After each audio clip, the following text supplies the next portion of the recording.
Qualified trustees are people who, second trustees, the best type of people to choose for a second trustee, someone who you've seen be successful in the business space.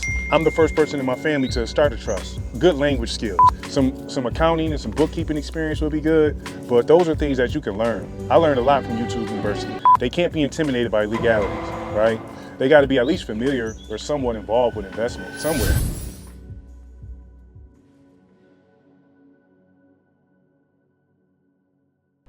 Hey, what's going on? Welcome to our channel. If you're new to this channel, on this channel, we believe it's not so much about the family you were born into, but more so about the family you create.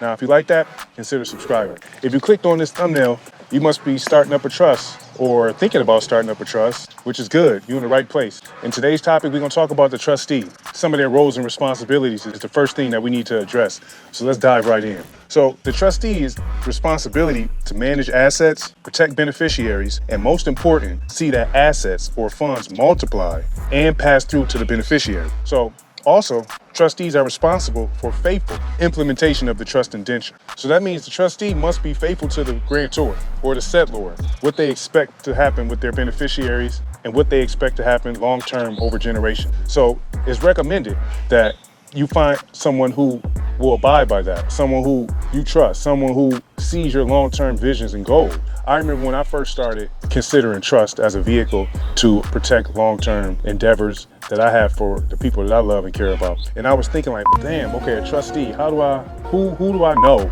that I could trust? Who do I know that possesses the character needed to be a good steward and a good trustee? Just know you need 3 trustees to start. You need a trustee that is kind of like someone close to you, but not a blood relative, someone who shares your passions, supports you, loves you, wants to see you succeed, wants to see, the things that you want to accomplish in your life come to fruition. You need a business-minded individual, someone who you can go into business with.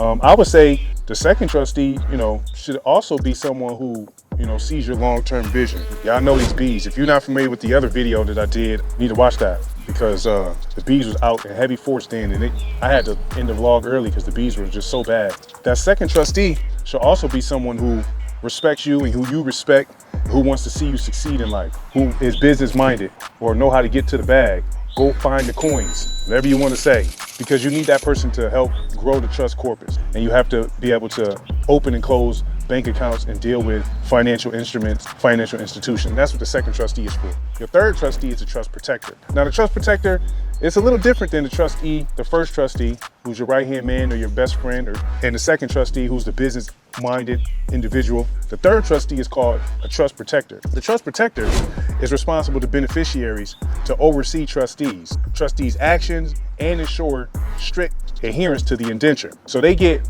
a lot of power from the indenture to mediate between beneficiaries and trustees and correct, sue, or replace trustees who fail to perform their duties. So they kind of get a little bit of special attention. And this person cannot be related to any of the first or the second trustee or you. They can't be subservient to you. No financial ties where you supporting them. When I say you, I'm speaking about the person who wants to start the trust. I hope this is beneficial. And so far, if it has been, take a second to hit that like button. If you're new and you have not subscribed, the people who subscribe versus the people who not subscribe, it's a big difference. So take the time to subscribe so that you can continue to see information like this. And also it helps YouTube push out this type of content to other people who may be needing this information. And I know it's a lot of us out there who need this information. What helped me come to the decision as to who I wanted to include as the first 2 trustees is my relationship with these people over a long term, over the lifetime. Qualified trustees are people who you have a long-standing relationship with. Someone who will always answer the phone for you when you call, someone who will reply to your text message, someone who is willing to be at your to celebrate events with you, someone whose parents, if they were to pass, you would go to their funeral, someone who, if they were to get married or you were to get married, you would expect them to be in your wedding. Those are the type of people that make good first trustees. Second trustees, the best type of people to choose for a second trustee is somebody who you've made money with, someone who you've seen be successful in the business space, someone who is self-sufficient and reliable and communicates well and doesn't shy away from challenges and obstacles, who is a self-starter and who is not afraid to start something new. Now, everything changes when you get to the point where the qualifications or they never been a trustee, right? Like me, I'm the first person in my family to start a trust, to go down this road to think about long-term, to really go at this head on. I'm the first person. If you are the first person in your family who is considering starting a trust, or who wants to start a trust, or who even reading and researching about trust, comment below. I'm curious to know how your journey has been. What information have you come across, and what are you using to help you, make your decisions about your trust? So trustees without experience, these are some qualities that all trustees must have, especially the first and second trustee. They gotta have good language skills, enough to create letters and write reports and stuff like that, right? Respond to emails. A bit, kind of internet savvy, right? Scanning, please. Like, can they run a fax machine, a copy machine, stuff like that? Some accounting and some bookkeeping experience would be good, but those are things that you can learn. I learned a lot from YouTube University, so I don't see anything wrong with not having a skill, picking somebody who don't know accounting or bookkeeping, and then them learning it. This person, the first and second trustee, is what we're talking about. They can't be intimidated by legalities, right? They can't start shaking in their boots if it comes time to, protect the trust and the beneficiaries, right?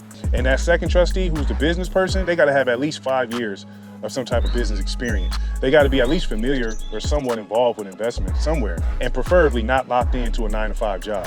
And don't be discouraged by what I'm about to say, but at least one of them trustees, the first two, must have excellent credit, right? Having that credit card in the trustee's name assigned to the trust, it improves the trustee's credit rating. So it's a real benefit and a must have.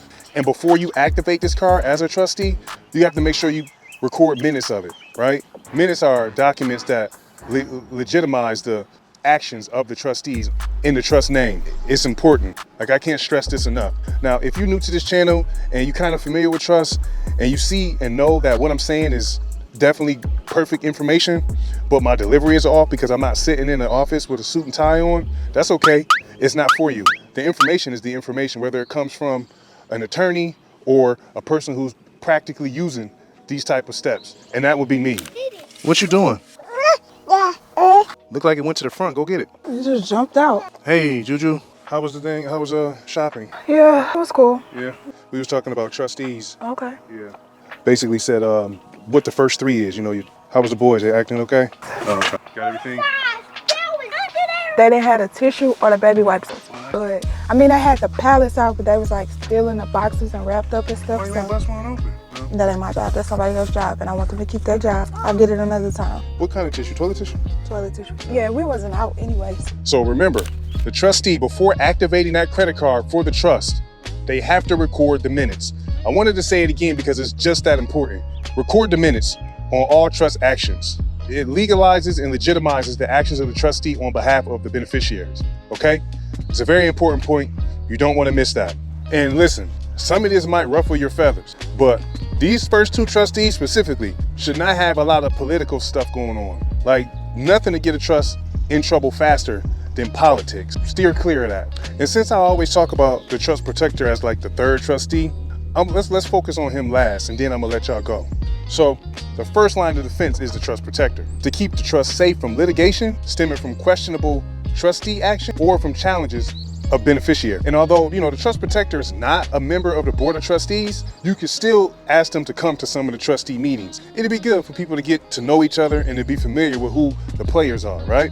You want that. One thing to note, or the person that you select to be the trust protector, they cannot benefit from the removal of any other trustee. That kind of makes sense, but sometimes you gotta say stuff because you may be thinking it, but it's another thing to know what to actually do. I mean, not to say that there can't be some incentive, but make it like 1% or less, so therefore it's not scrutinized too heavily. Just get somebody who's a professional. The more professional, the better. You still ain't got that ball? Yeah. Where is it? What you gonna do, help him? You gonna help him? Okay, so we've learned a lot. We've talked about a bunch. So now that we're done, all I have to say is if you found value in this and you don't feel like I'm too laid back to talk about trust to you, subscribe. On this channel, that's what we talk about. We talk about trust management, trust setup, asset protection, and using vehicles like real estate investing to grow the trust corpus. So if you're into long-term, legacy building, wealth building, taking care of the people who you love, and you have people around you that will support you to the death, consider subscribing, because we have come from nothing and have come into this knowledge, and we're sharing it with you so that it benefits you and the people that you love. So we'll see you tomorrow. We got a challenge to post every day this year. If you're unfamiliar with us, go check out some of our older vlogs. It's somewhat all over the place. Every vlog is not about topics such as this, but we have a family and we do have fun with them. So if you like any of the other thumbnails and titles, click on them. I'm sure you'll like the quality of the video. Talk to you tomorrow. Peace. On the bottom, we grinding and we stay focused. Building up the legacy, we here to play hopeless. Family first, that's the motto we live by. Stacking up the paper, aiming for the sky high. Finances on point, we taking no risks. Investing in the future, laying down the bricks. Generation